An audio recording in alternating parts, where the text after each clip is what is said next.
I bought this old cloudy lava lamp on the internet for €2, and the plan for this video is to try to clear it up and make it beautiful again.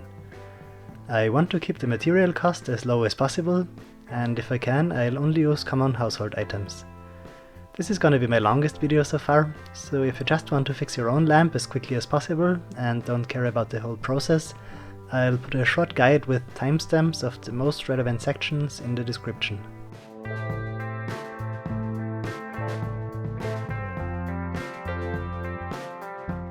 Alright, here's my new old lamp next to my Mathmos Astra to give a little bit of a comparison.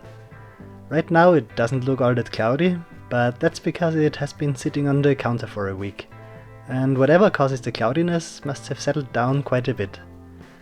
The previous owner could only tell me that he has had the lamp for probably 10 to 15 years, and other than that he didn't know anything about it.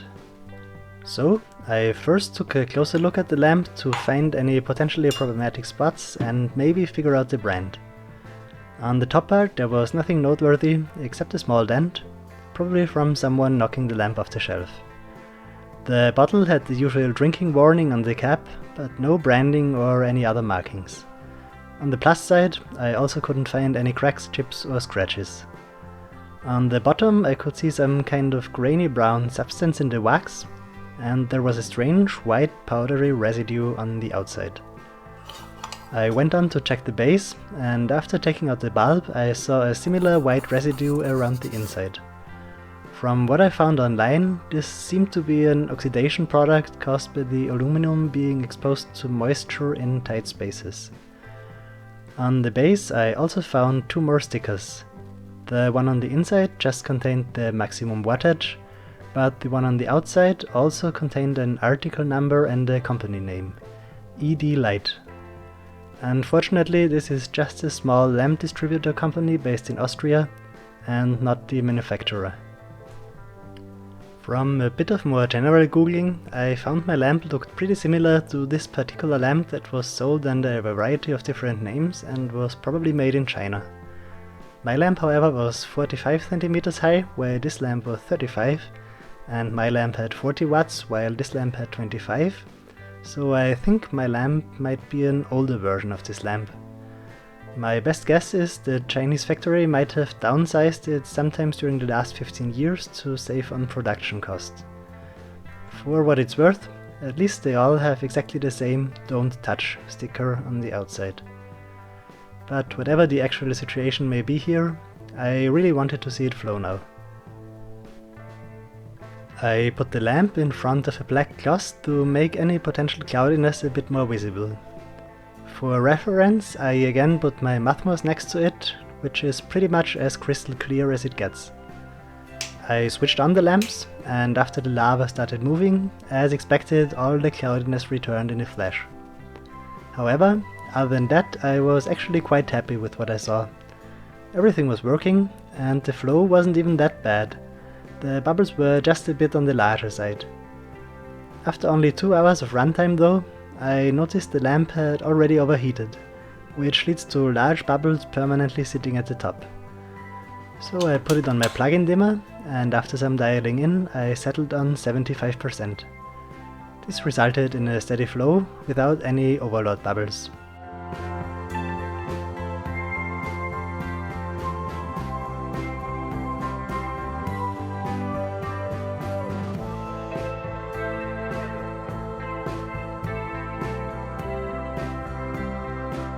Now, when it comes to fixing lava lamps, there are quite a few guides available.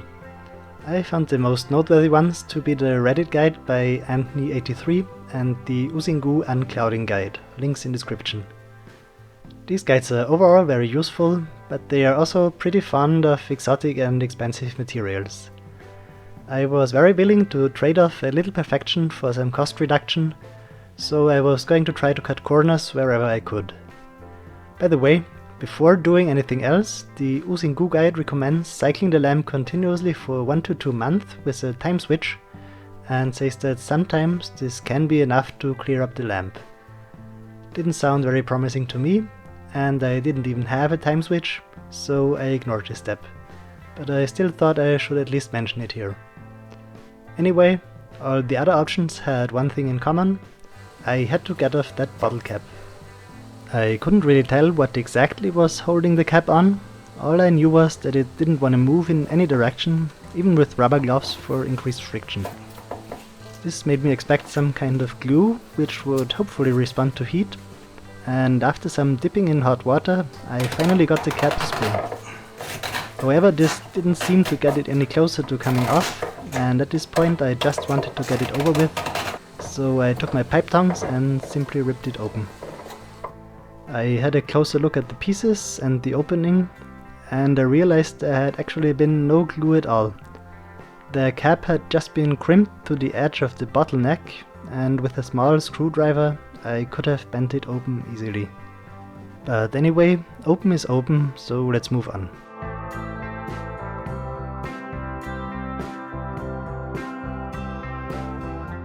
If we see a cloudy liquid, our first instinct might be to run it through a coffee filter. The Oozing Goo Guide says it doesn't work because you seemingly need a pore size of down to 0.2 microns, which is only found in ceramic filters used for hiking and camping in the wild. If you own such a thing, by all means try it, but the cheapest I found was around 40 euros, which is almost twice the price of a brand new lamp. A typical coffee filter has a pore size of about 20 microns, which is 100 times larger than ceramic, but it also costs 2.8 cents instead of 40 euros, so I decided to ignore the guide and try it anyway. Instead of one filter, I even used 3 just to be safe. The liquid went through pretty easily, and after about 5 minutes the last drops were done. In the filter I saw some stray wax particles and some orange residue, which looked kinda promising. I poured the filtered liquid back in the bottle, and after making an improvised aluminum cork to keep evaporation at bay, I put the lamp back together and switched it on, curious to see if anything had changed. Looking at the side-by-side comparison, however, I didn't notice any real difference. Seems the guide was right after all, and coffee filters ain't the charm.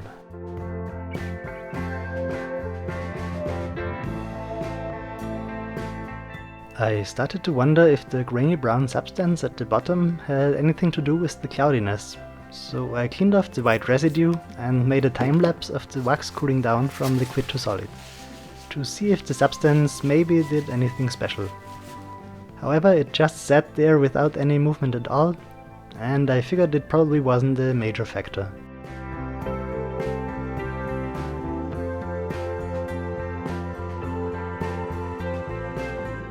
With the coffee filters having failed, I still had one filtering idea left.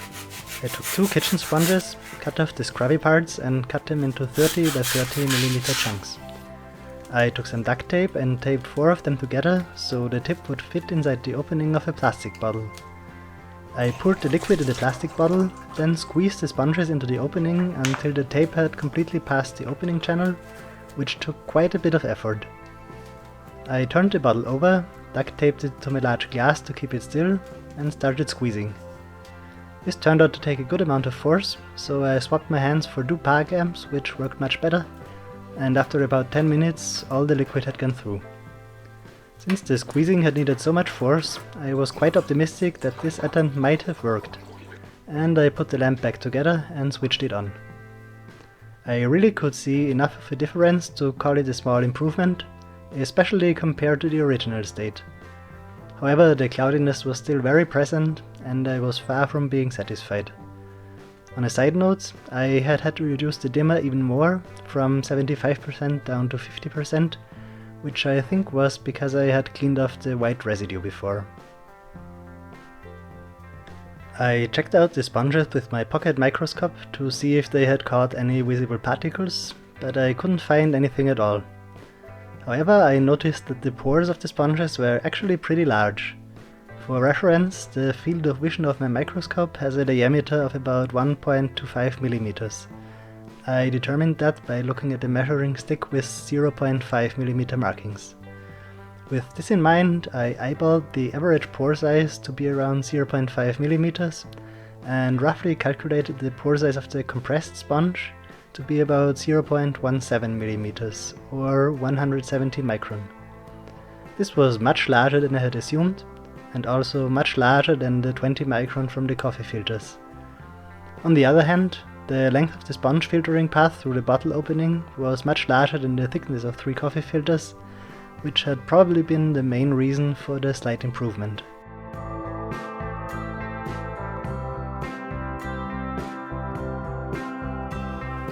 Anyway, unwilling to pay for a proper ceramic filter, my filtering options were exhausted, so it was time to look into replacing the liquid. I poured out the old liquid and put it aside in a plastic bottle just in case, then rinsed the bottle a couple times to get rid of any remaining cloudiness. As for the refilling liquid, both the Reddit guide and the Oozing Goo refill guide insist on distilled water because of the minerals and bacteria in tap water that are supposed to cause reclouding over time. I didn't really believe that, and even if it were actually true, I would always be able to go get some distilled water and just refill it again. Not a lot of work, and likely not even needed at all, so I just went with tap water. I filled up the bottle to about the level from before, then put the lamp back together once again and turned it on. Lots of tiny air bubbles formed on the bottle wall, which were probably small amounts of dissolved gas from the tap water.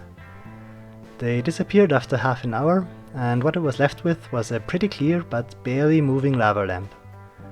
After setting the dimmer to the previously established 50%, it even stopped moving completely. Clearly, some changes needed to be made.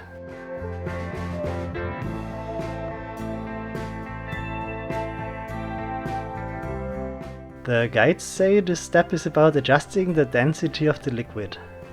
Most guides recommend propylene glycol instead of salt, because salt is supposed to cause reclouding over time.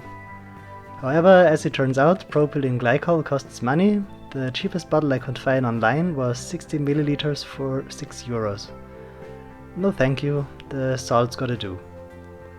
To make things even worse, instead of canning salt I used normal table salt, which also contains iodine and anti-caking agents. Well, maybe it does actually recloud over time, but same thought as with the distilled water. In the worst case scenario, I can always bite the bullet, get some propylene glycol and just refill it again. To make the salt easier to add and mix better with the liquid in the bottle, I wanted to prepare a brine. According to Wikipedia, salt has a water solubility of about 36%, so to have some leeway and round numbers, I went with 25%. I poured 160 grams water into a small glass, then added 40 grams salt and stirred until all of it had dissolved, which took about 2 minutes. Then it was time for the balancing. I weighed the glass, including the spoon, to keep track of how much brine I was gonna use. I then slowly dripped in more and more brine, 1 spoon at a time. The lamp reacted pretty intensely to even tiny amounts of salt, but always settled down again in just a few seconds. After the first few tries, I started adding multiple spoons at a time to speed up the process.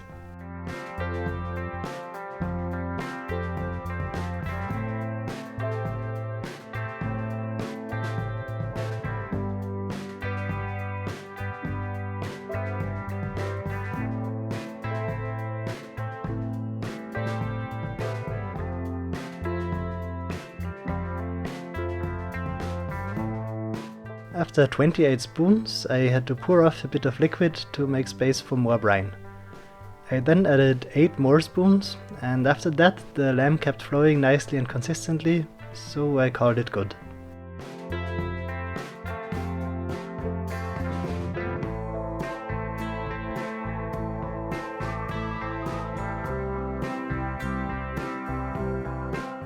I weighed the glass again and calculated the difference, which amounted to 26.2 grams of brine.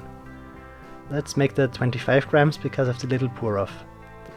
This means 5 grams of salt in 450 milliliters of water, which is a concentration of almost exactly 1%.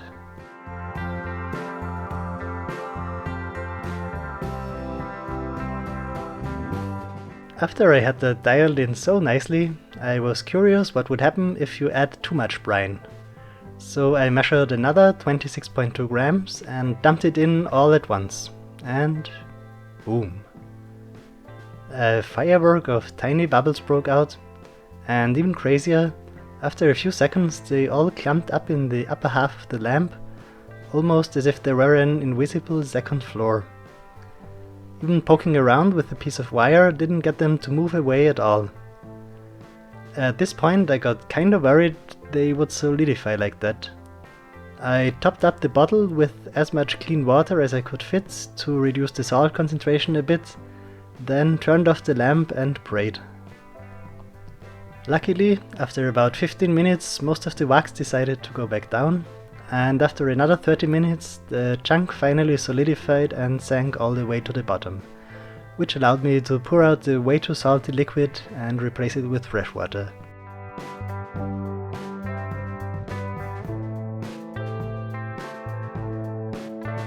I had another look at the previous flow with the correct salt concentration, and it really looked almost perfect. Almost perfect, because while the cloudiness had disappeared completely, there were still some tiny specks floating around. I suspected these specks were particles of the grainy brown substance at the bottom that got pulled up by the flow, so I wanted to try and filter out that substance to maybe make the lamp even more clear. I poured off the liquid, then put a piece of U-shaped wire into my water boiler to keep the bottle from touching the heating element. I used a spring-loaded lid to clamp the bottle on top of it, which made a pretty perfect fit. If you don't have a fitting water boiler, in this previous video I used a large pot, which worked fine too. I just had to permanently push the bottle down to keep it submerged. I filled the water boiler with cold water to avoid cracks caused by sudden temperature change, then turned it on. When the water had reached about 70 C, I turned it off and left it. In the meantime, I took a cheap pantyhose which I got for €1.40 at the supermarket. I cut 3 20 cm long pieces of the middle leg parts and wrapped them around a small stainless steel bowl. After about 5 minutes, I thought the wax had completely molten, so I took out the bottle and poured the wax through the pantyhose layers into the bowl. However, there was still a small chunk of solid wax left that I had missed, so I had to put the bottle back into the boiler for 5 more minutes before I could pour out everything. At first the pantyhose filter looked like it had clogged from the first pour, but after a few seconds the heat of the wax started to melt its way through. I took off the pantyhose pieces one by one, and I noticed only the first layer had actually collected any of the substance, and the other 2 were just soaked with clean wax, which was wasted now. I compared the weight to 3 non-soaked pieces of pantyhose and found that I had lost about 12 grams of wax this way. So, for anyone trying this, a single layer is enough. On the plus side, the wax below the pantyhoses looked nice and clear, and I didn't see any traces of the brown substance. I then had a close look at the outermost of the dried pantyhose pieces with my microscope, but I still couldn't quite tell what exactly that brown substance was. Some parts reminded me of onion peel, other parts of coagulated blood, and I had little doubt it actually was something completely different.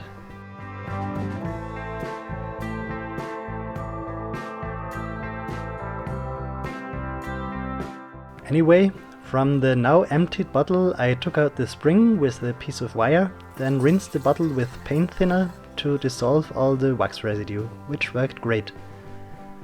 I dropped the spring in a stainless steel bowl and also rinsed it with paint thinner until it was completely clean.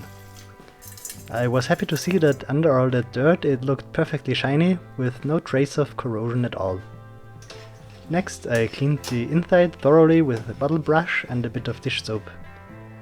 At the edge at the bottom of the bottle there was a spot I couldn't reach with the bottle brush, so I cut off a piece of the scrubby sponge part from before and pushed it around with an M12 threaded rod, which finally got everything squeaky clean. To finish it up, I rinsed it with clean water multiple times until I couldn't see soap bubbles anymore. I melted the filtered wax in a 70°C water bath, and I also preheated the funnel to avoid any wax solidifying during pouring. I angled the bottle a little to stop the wax from splattering uncontrolled and poured everything in one swoop. I waited about 2 hours until the wax had solidified and then poured in new tap water on top.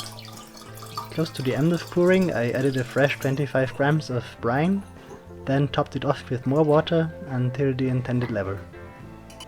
I put the lamp back together once more and switched it on. Like before, some small air bubbles formed and quickly disappeared again, and after about an hour the wax on the wall had also peeled off completely. I added the dimmer at 50% again and waited for the flow to settle. And I finally saw what I had been waiting for. Crystal clear liquid and crystal clear wax flowing at perfect bubble size and perfect intensity. If I had actually wanted to use that lamp, I 100% would have stopped right there. But there was one more thing left I wanted to try, which was re-dyeing both the liquid and the wax with standard inks. For the liquid, I wanted to try red fountain pen ink, which is water-based. For the wax, ballpoint pen ink seemed like a good fit. I still had a few cartridges left from a pen I had lost years ago, and this seemed like the perfect use. Apparently ballpoint pen ink is generally oil-based and therefore, as I was thinking, should dissolve in wax without problems.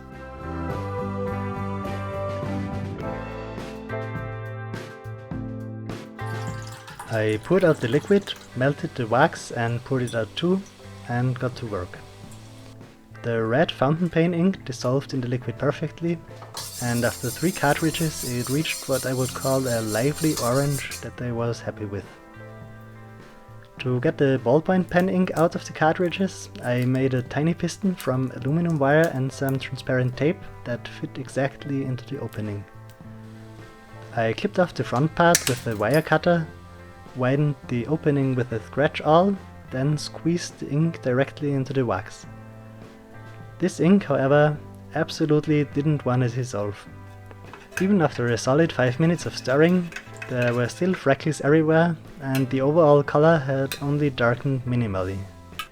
I did some testing and it turned out that while the ink didn't dissolve in both oil and water, it did dissolve very well in paint thinner. This didn't make much sense to me because oil also dissolves in paint thinner perfectly fine. My best guess? Maybe I just didn't mix the oil long enough. Anyway, at this point I knew the wax was probably ruined, but I put it back together anyway and switched it on. The result was even worse than expected. Much of the ink accumulated at the bottom and completely blocked the light, and some of it even got stuck to the glass and made some bits of wax cling onto it too.